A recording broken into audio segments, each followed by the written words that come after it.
বন্ধুরা, প্রিয়াঙ্কাস কিচেনে আপনাদের সবাইকে স্বাগত। তো আজকে আমি খুব হেলদি আর টেস্টি একটা সুন্দর ব্রেকফাস্ট রেসিপি আপনাদের দেখাতে চলেছি।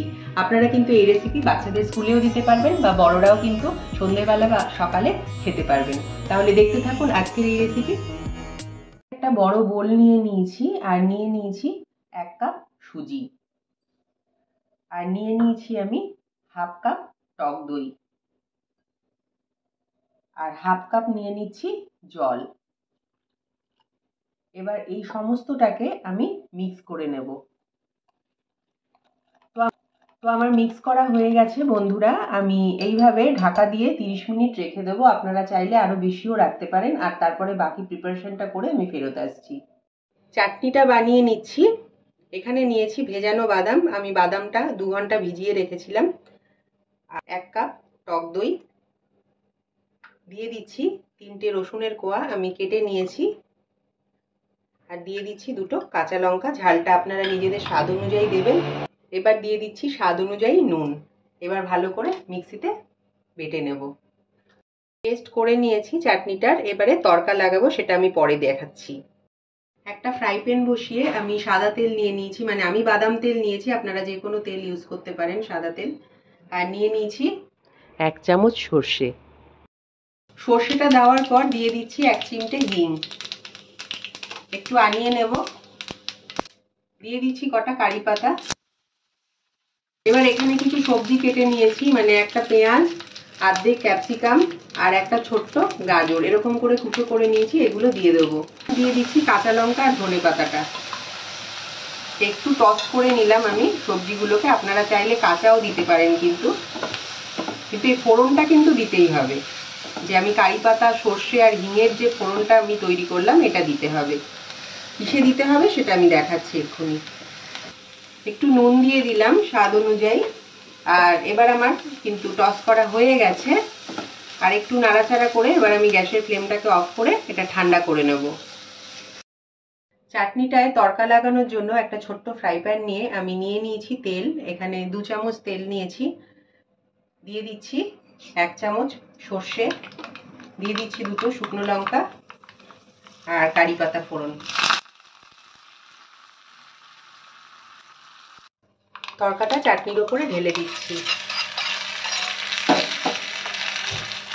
তো আমার চাটনি একদম রেডি। সুজি আর দইয়ের বাটিটা আমি নিয়ে নিয়েছি। একটু জল দিয়ে দিচ্ছি সামান্য।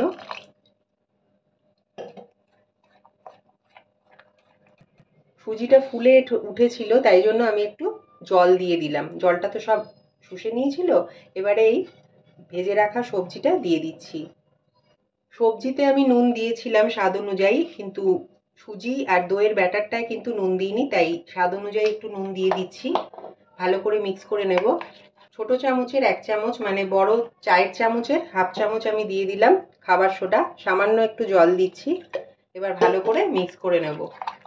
তো আমার মিক্স করা হয়ে গেছে ব্যাটারটা। আপনারা যদি রাতভর ভিজিয়ে রাখেন এটা, তাহলে কিন্তু এই খাবার সোডাটা দেওয়ার প্রয়োজন নেই। তাহলে আমি নেক্সট পর্বে চলে যাচ্ছি। তো আমি গ্যাস অন করে একটা ননস্টিক আপ্পাম প্যান বসিয়ে নিয়েছি আর আমার প্যানটা গরমও হয়ে গেছে। তো আমি তেল দিয়ে দিচ্ছি অল্প অল্প করে। এবার ব্যাটারটা দিয়ে দেব। পুরোটা ভরে দেব না, কিছুটা খালি রাখবো, কারণ যখন ফুলে উঠবে তখন তো পুরো ভরে উঠবে। এবার প্যানটা আমি ঢাকা দিয়ে দিচ্ছি আর আঁচটা লো করে দিয়েছি। এবার 5 মিনিট আমি অপেক্ষা করব। ঢাকাটা তুলে নিচ্ছি। এবার আমি উল্টে দেব। সবগুলোই আমি উল্টে দেব, তাহলে ওই পিঠটাও হবে। সবকটা উল্টে দিয়েছি। এবার ধার দিয়ে আরেকটু করে তেল আমি দিয়ে দেব। না দিলেও হয়, তবু একটু দিয়ে দিচ্ছি। ওই পিঠটা ভালোভাবে হবে, টেস্টি হবে। তো এবার আবার আমি ঢাকা দিয়ে দিচ্ছি। আবার 3 মিনিট আমি কুক করে নেব। হয়ে গেছে, ঢাকাটা তুলে নিচ্ছি।